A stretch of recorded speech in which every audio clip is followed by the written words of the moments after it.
Good day, and welcome to this live broadcast. Today we're here at Port Elgin Branch Library, and we're celebrating National Canadian Film Day. National Canadian Film Day happens every year. It's the third Wednesday in April, and it's recognized across Canada with screenings, presentations, and other activities in libraries and other cultural institutions. So we're very excited here today to have Lesley Birchard. Lesley is an executive in charge of production at CBC Docs. I'll just read you a little bit of a bio here about Lesley. Lesley has commissioned and overseen production on dozens of Canadian documentary films and factual series. They include Academy Award shortlisted Frame 394, Canadian Screen Award winners Tiffany to Prom and Singing a Lullaby, Sundance and Fast Horse, feature documentary Northern Lightfoot, If You Could Read My Mind. Now that song's in my head. Episodes from the Future of Things and Inspire Awards for Indigenous Achievement, and first 4 seasons of CBC's award-winning comedy series Still Standing. So prior to being at CBC, Lesley was the production executive at the Food Network of Canada, and before that, several years as freelance producer, director, and story editor. So today we're going to talk a little bit more with Lesley and the career path, what she's currently working on, and some recommendations for National Canadian Film Day, which is why we're here. So Yay. Looking forward to that. Just before we get started, just a few little things to mention. If you have any questions or anything for Lesley today, you can submit your comments on our YouTube channel and through the web form, and you should be able to see the link either in the on the screen or below in the description. This conversation will be saved on our YouTube channel on our special guest playlist, and that is to subscribe to our YouTube channel if you haven't already, so that you are up to date on everything that's happening with the library, all our presentations. And if you haven't already, you can just get yourself a library card. They're free at any county public library branch. We have 17 branches across the county. And get one at any of those locations, and you can also go to our website and click the little button to get a temporary card if you need one. And also, after the presentation today, if you can fill in the evaluation form, it's just a really quick evaluation. The link is online, and it's super quick, and we just really appreciate everything that you can share with us about our presentations. It helps us to show our value in the community. So I'm to turn it over to Lesley here. Just a little bit about the path that I took to come to work at CBC Docs. And we'll just get started. So thanks for having me. It's so nice to be here. I actually grew up in Bruce County. I grew up in Chesley, as you know. Chesley is a great town in Bruce County. Best town. I've never been to Chesley. Yeah. Worth a visit. Exactly. Is it the nicest town around? I'm going to say yes. I think it is the nicest town around. And went to high school there, as you did, I think. Yes. And then I've been living in Toronto for the last few decades. And just recently made the decision to move back up to this area because of the pandemic. And so I'm actually still working for CBC, but now working remotely from Port Elgin, which is awesome. And yeah, I for the last, oh my gosh, over 20 years now, I've been working in TV production. So I'm currently working, as you said, at CBC within the CBC Docs department, but took a very long and winding path to get to this point, and really didn't have a plan. It wasn't a plan to work in TV. I went to U of T. I studied anthropology. I thought it was going to be like Jane Goodall, and then did not become Jane Goodall. And I actually worked in theater production for most of my 20s. I worked for the Mervishes in Toronto, and in theater administration in particular. But the Mervish Productions is the biggest theater production company in Canada. But yeah, like when I was about 29, I was looking to make a move, not sure what I wanted to do with my career, had been studying photography and writing a little bit in my off time, taking classes at Ryerson. And then I just had a friend who knew about a job on a TV show called Design for Living with Kimberly Seldon on HGTV.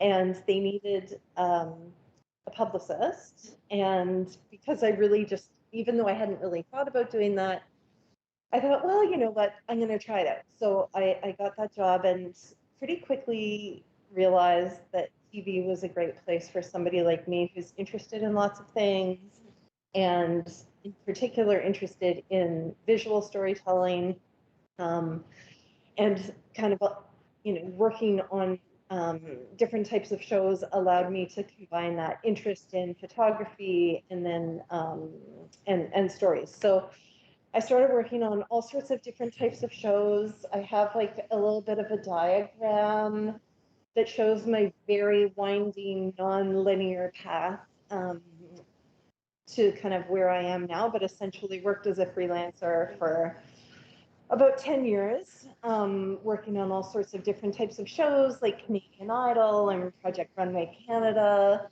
Canada's Next Top Model,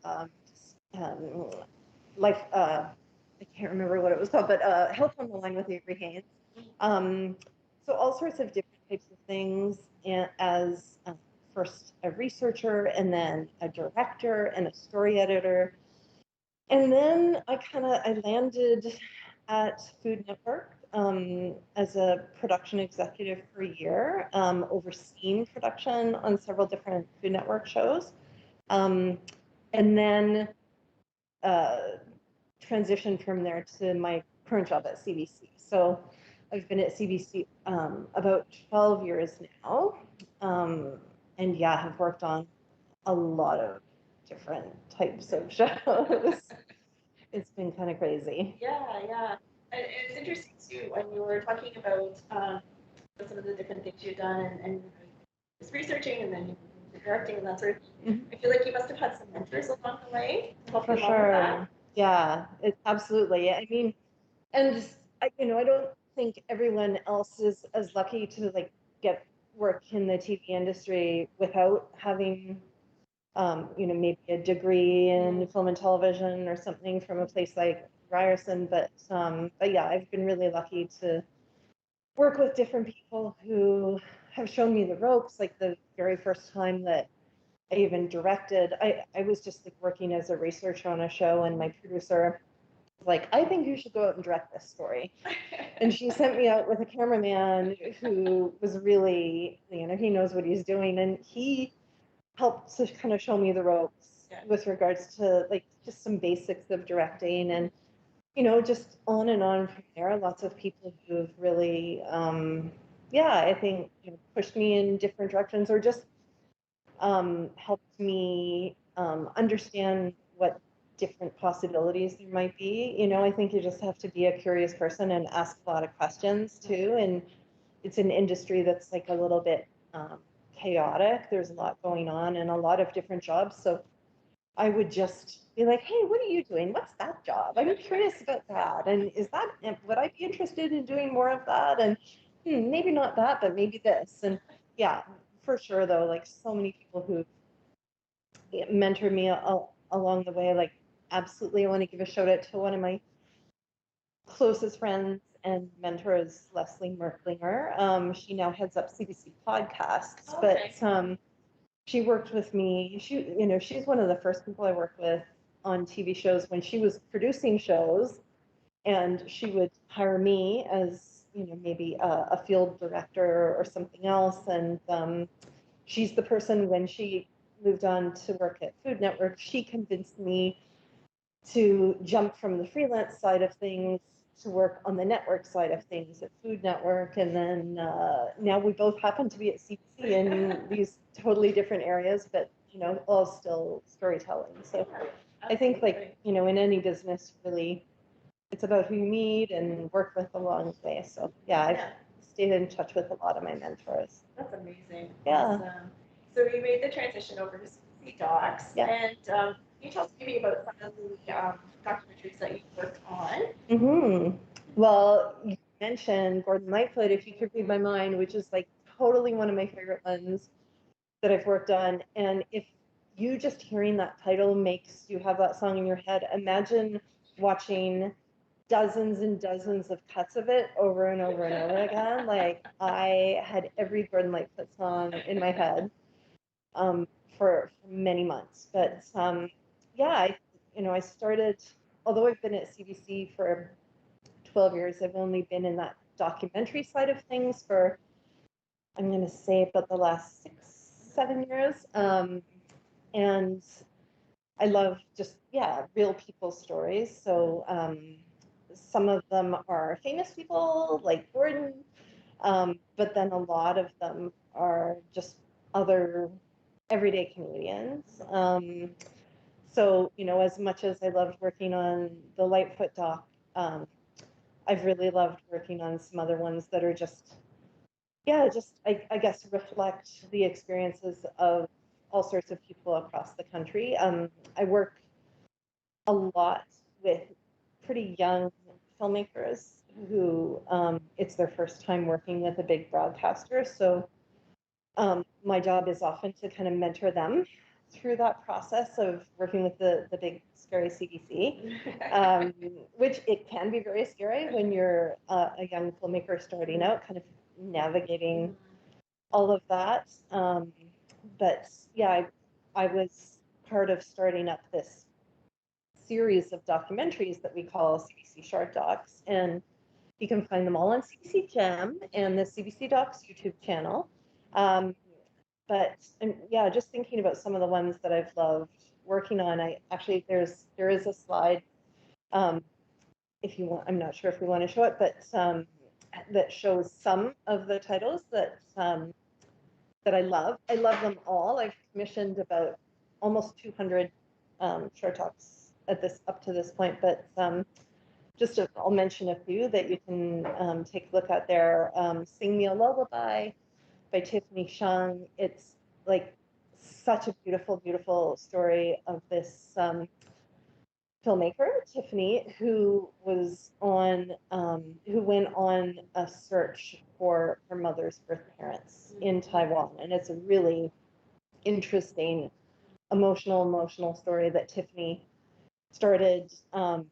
She actually started documenting it, I think, when she was herself a student or just out of studying at Ryerson. And then she kind of set it aside for about 15 years. She's like, she got all this footage, but then was like, I'm not sure what I'm going to do with it. And it was also opening up quite like an emotional can of worms. And so, about 15 years later, she comes to me and is like, I think I'm ready to finish telling the story now. And I'm not going to give too much of it away, but it's a really beautiful and emotional story. You definitely have to have a hanky ready. I cried literally every time I watched it. And then, yeah, like a couple others, Fast Horse by Alex Lazarevich. She's a Cree filmmaker who just told this beautiful story of a young man, Cody Big Tobacco, and him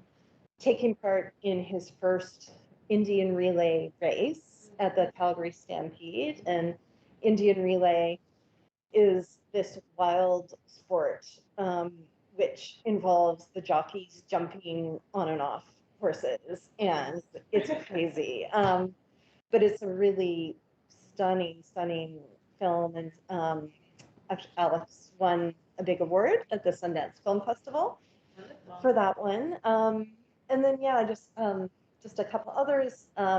One of our most popular is called Finding Fuquay, and that's Fuque.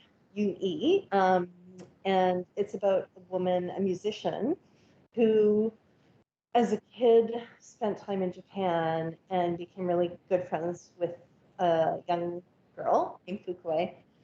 But then she moves away for decades and loses track of Fuquay and goes back in search of her as an adult. And again, like super emotional. I think it's had like over 12 million views on YouTube. Really, really just beautiful story. Yeah, I guess I like the ones, like those stories that have a lot of emotion in them. Put your heartstrings. Yeah.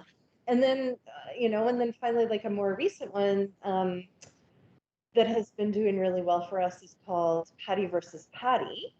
And that's a doc by director Chris Strikes, and is about the Jamaican Patty Wars of that happened in the 1980s in Toronto, and I think that we have a little trailer for that. Okay, cool. Awesome.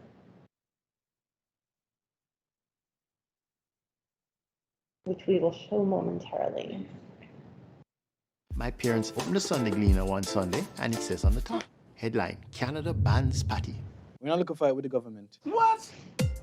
Welcome to Kensington Patty Palace. Patty represents many things for Jamaicans. It's something that's part of our traditional fare. You get one patty and one gingerbread. Get 2 patty and 2 cocoa bread. In February of 1985, we had a visit from an inspector. This establishment, among many other establishments, are illegally selling a product under the name Patty. I am issuing you an official notice of the violation. I said, well, this is ridiculous. According to some regulations, we cannot call our patty that because it's a meat enrobed in pastry. Handheld pocket. Caribbean pie. No.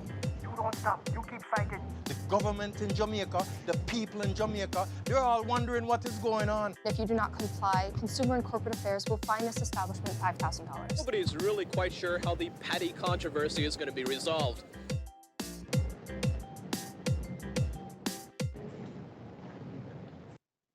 So yeah, a lot of the docs that we work on have, maybe a few different layers to the stories, and that one in particular, I think, is like a really charming retelling of what happened with these Jamaican Patty wars and the controversy of naming a patty a Jamaican Patty. But it also gets at, some interesting, I guess, elements of institutionalized racism in Canada, and not interesting, frustrating. But yeah, I think that the filmmaker does a really great job with that one, telling the story in a really interesting way. It's not just done as a news piece or something like that. Like, he had actors, he really, I think highlighted some of the humor in the situation. So yeah, that's one I would absolutely recommend watching. Yeah, it's an interesting title because it kind of has like this sort of, lighthearted, title to it, right? Mm-hmm. But then, as you say, it does do quite a bit deeper into, Mm-hmm. The subject matter. So yeah, that's very cool. Thank you for the recommendation. If Yeah. anybody's looking for something to watch. Exactly. Patty versus Patty. And it's short and sweet. I think it's like 15 minutes long. Mm-hmm. And where would you find some of these documentaries that you were mentioning? So all of those ones that I've talked about, you can find on CBC Gem. So if you look in the documentaries section in CBC Gem, you'll find them. But you can also go onto YouTube to the CBC Docs YouTube channel and look at, you can just type in any of those names, or you can also look under the short docs playlist. Okay. Yeah. Awesome. So you were talking about some of the things that you worked on in the past. So what are you working on currently, or what's coming down the pipe for you? So many things. I know. There's working on a lot of things. They usually have probably, dozens of documentaries in production all at once. Right now, we've got a really interesting feature-length documentary called Unloved, Huronia's Forgotten Children, that's going to be premiering at the Hot Docs Film Festival in another week or two in Toronto. And that's a pretty incredible story of the Huronia Regional Center in Orillia, which was like a residential school for children, whose parents either felt they couldn't take care of them because of different disabilities, or who just didn't want to take care of them, and how those children were treated in that space. So I'm not sure when we're going to be releasing that one on CBC Gem, but probably in the fall, I would guess. Great. So that's a big one coming up. I work on the nature of things as well. So lots of interesting episodes of that coming up. The show's on summer pause right now, but you can always find old episodes on CBC Gem, and the new episodes start next year. But yeah, that's always fascinating because I learn so much on every episode of Nature of Things that I work on, and then probably annoy all my friends and family. It's like, did you know this thing, this very specific sciencey thing? And I've got a series that we just released on CBC Gem just about a month ago called Big Sex Talk, which is really interesting. That's on Gem. What else? Many other things. So the department I work at CBC is, I work within the CBC Docs team, but the larger team is unscripted, and they do Dragon Scan and the Great Canadian Baking Show and the Juno Awards. Oh, really? I think a lot of people do. Yeah. It's such a feel-good show, right? We had the Easter Bunny on the weekend. Yeah. Oh, I'm gonna have to watch it. I haven't watched it yet. Yeah. So, and I mentioned Still Standing. Our department does that as well. So there's so much stuff. But yeah, it's weird working in this business because you're working on a whole bunch of things at once, and they're all in different stages. So some of them still might just be ideas. Like there's always producers pitching us ideas, especially when film festivals like Hot Docs that's coming up. That's a time when a lot of the production community kind of come together, and they're wanting to talk to us that work at the network and talk about their ideas. And so we're having all those conversations, but in the meantime, we're having to have stuff that's actually in production that we're going to have ready for fall and winter.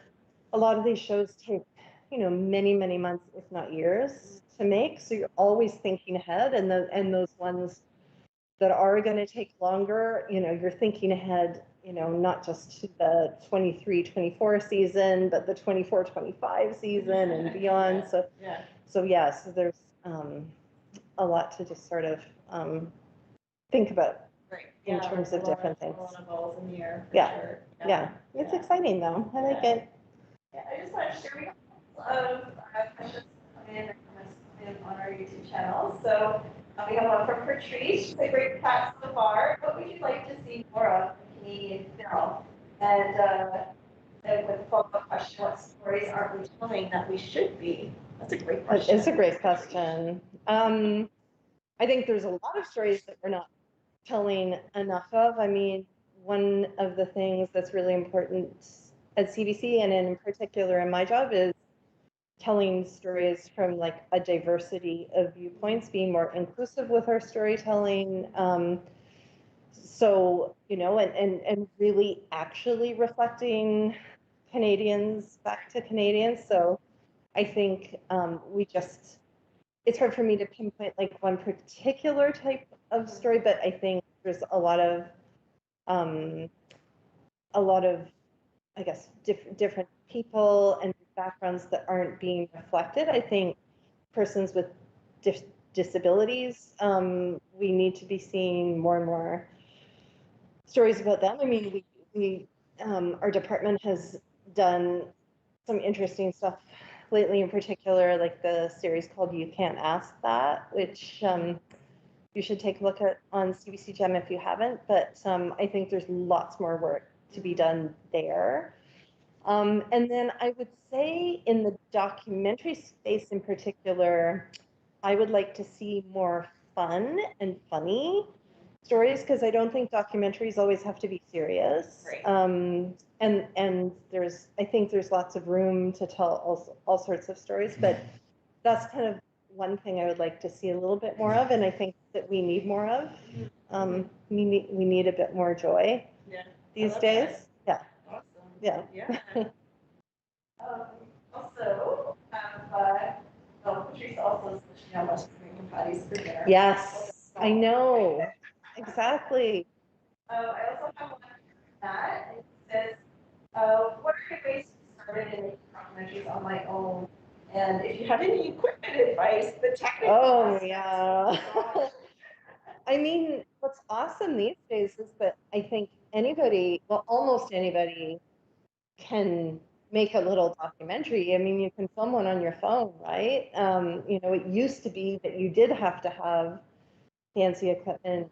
But nowadays, honestly, I think just experimenting with storytelling on your phone and getting some free editing software, I think that you really don't have to do anything fancy. But I would also just say, like, be watching stuff and seeing what you like and getting inspiration from other types of content and just experiment. But yeah, you can just go for it. Like, there's nothing holding you back. If you can, even if you don't have your own camera phone, I'm sure you can borrow one from somebody, and maybe use, I don't know if the library has any resources in terms of guiding, but you can certainly look at lots of great information on YouTube. But take a look too at other organizations like the Documentary Organization of Canada. They do lots of cool workshops and talks and stuff that might be able to inspire you. Yeah, true. Yeah. I think also, like, your local communities as well, because oftentimes, like, I know we're just wrapping up the Youth Film Festival in conjunction with our Grey County partner libraries. Yeah. And looking for those opportunities to maybe do something creative on your own and enter Totally. into those smaller community contests and screenings. Yeah. An idea too. And I think in terms of the stories that you want to tell, like, don't feel like it has to be some big sweeping subject. Like, think about the people that are close to you, that are interesting and have fascinating lives that other people in Canada and the rest of the world just might be intrigued by. Like, if you scan through most of our short docs, they're very personal stories, and that's what we find tend to do really, really well with a wide audience. Like, be super specific. It's like everybody has a personal story Yeah. to tell, right? Yeah. It's just like teasing that out. Yeah, exactly. I love that. That's a great question. I think Matt is also Jamaican Patties. Yay! Awesome. I know, maybe we need to get like is there like a Jamaican Patty shop in Bruce County? And if not, how are we gonna make that happen? I think there's somebody, is it Cargill, I think? Yeah, there's something on a Facebook group. That's exciting news. Exactly. Okay. So now we're putting Cargill on the map. Yeah. Jamaican Patty Central. Capital of the world. Yeah. Absolutely. I'm curious about all that. She said actually it's about needing more fun stories and documentaries, and definitely I'll use more of that. I love that concept, like, Yeah. Documentaries don't necessarily have to be, so serious. Yeah. They can be a lot of refreshing. Yeah, and Patty versus Patty is a good example of that one. But like, in terms of some other ones that we've done that I really loved that were so joyful, we did one called Big Men, Small Dogs, which was like the easiest yes I think I've ever given to a filmmaker when she pitched us. Like, she's like, this is what it is, Big Men, Small Dogs. Yes, we'll do it. It's like very straightforward, very sweet. But again, like, even though it's pretty joyful and you would think all lightness, I think it does also get at some interesting conversations around masculinity and like, what does it mean? What are people, what's expected of a man, right? And especially maybe a larger man. Anyway, it's totally okay to have a small talk. Absolutely. Yeah. Don't shy about your small talk. Exactly. Awesome. Yeah, so yeah, we talked about what you're working on now. So of course today is National Canadian Film Day. Mm-hmm. So much work on that? So, I mean, it's so hard that there is one, and it's one I haven't even seen yet.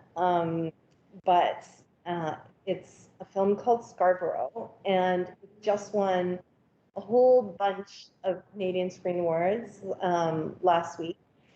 And the reason I really I want to recommend it and I want to see it is that it's by two filmmakers that I've worked with, Shasha Nakai and Rich Williamson. And I've worked with them on a couple docs now. The first of which was called Frame 394, which you mentioned earlier. And it actually, that was one of the first docs I commissioned from these young filmmakers, and it actually got shortlisted for an Oscar. And it's such a great film if you want to take a look at it. And then we did another one called The Hole in Reservoir Hill, about a decommissioned nuclear bunker up north in northern Ontario, and another one called 38 Minutes, which is about, remember when they had that false nuclear alert in Hawaii a few years ago? So it was about that experience, what that experience was like for the people in Hawaii. Anyways, all this to say, I feel very invested in these filmmakers because I've gotten to kind of be part of their journey, and now they just, they made this film through the pandemic, feature scripted film, made it through the pandemic. I know that it was so hard for them, but then now it's done and we're loving it and it's winning all the awards. So I think it's being released on kind of platforms like iTunes and Google Play on May 3rd, and that there's some, I think there's some screenings happening. Oh yeah, there is a screening happening in London tomorrow. Oh, cool.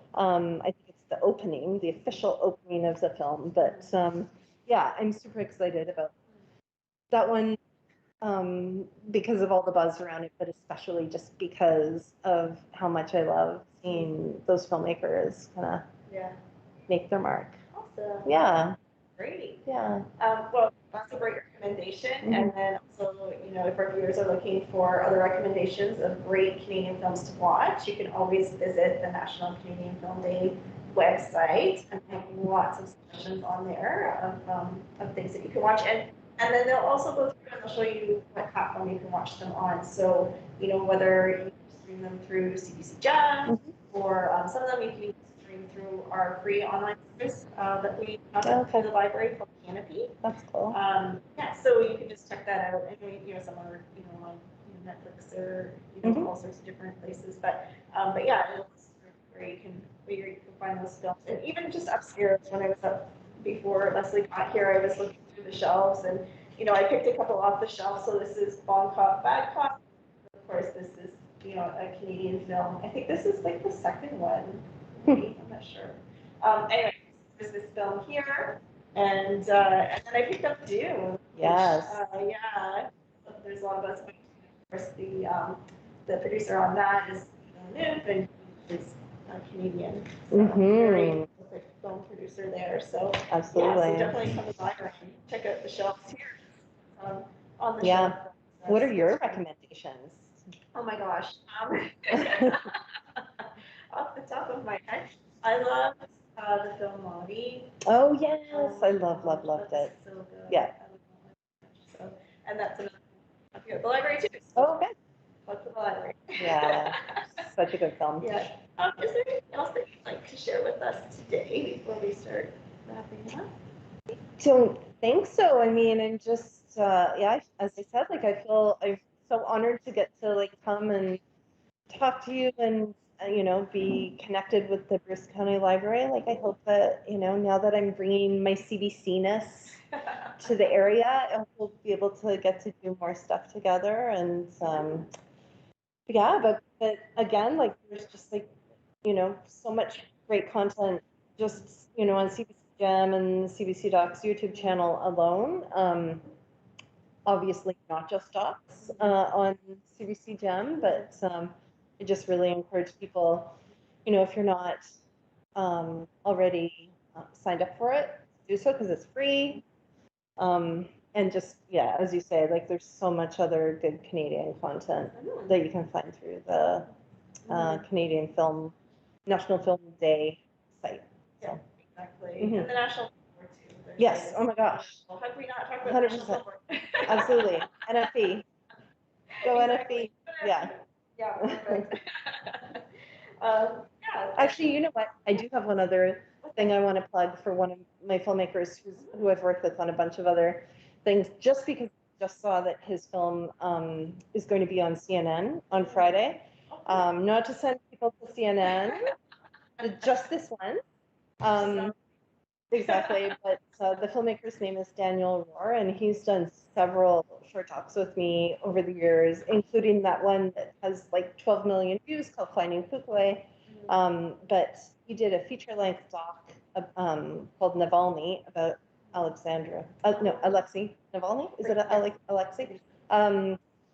Putin's nemesis, or one of Putin's nemesis, and had amazing access, and apparently has just done this incredible feature-length doc that won the audience award at Sundance, and it's going to be. I just saw that it's going to be airing on CNN on Friday, so I'm super excited to watch that. Yeah, and that's amazing. Yeah. And that must be quite an experience to get all that information and footage as well. I mean, he was with him. He was like, I don't know how he made it happen, but having worked with him, I also am like not entirely surprised that it was Daniel who did it, because he's just like relentless. Like he'll make things happen. So he's just a young guy, but just incredible that he was able to pull that off. So yeah, good Canadian filmmaker whose work will be on CNN on Friday night. Yeah, awesome. Yeah. That's fantastic. Yeah, and we definitely look forward to seeing more of you and making connections. So that'll be great. Yeah, absolutely. Yeah, I'll just get one more second here. Make sure that I read these questions and comments addressed. So, there and 16. All right. Because I don't want to. No. Of course. All right. So thank you so much for joining us today. This is great. And for people watching today, this is the first presentation that we've done. We've actually had the other person, our guest, in the room. I know, together. so exciting. It's been very exciting for us. It's like a whole new world. So Yeah. we're doing more of those coming up in the future. So that'll be exciting. So just a reminder to everybody to check out your local library, to find some great Canadian films. Streaming service Canopy, find lots of things on there. Just subject search, and there's lots of material that comes out there for you too. Today to our production team here in the background. I love our production team. They do a great job. So Jerry and Lindsay, thank you very much for all your help today, and thank you to the branch library who arranged the room for us and made this beautiful setup for us here. It was lovely. Thank you so much, guys. And then remember, of course, to get a library card. If you already have one, free. They have access to our hundreds of thousands of books available, magazines, online resources, so much learning, everything good from having a Bruce County Public Library card. And other crazy things like fishing rods. And other things like fishing rods, yeah. Which I just discovered. People understand. Yeah. Snowshoes, ukulele. Exactly. I know. So there's so many things in the library card. Just pop into your bench and get one today if you don't have one. And then remember to subscribe to our channel. Just keep track of what we're up to here at the library, and to fill in the evaluation if you can at the end. That would be fantastic. We would appreciate it.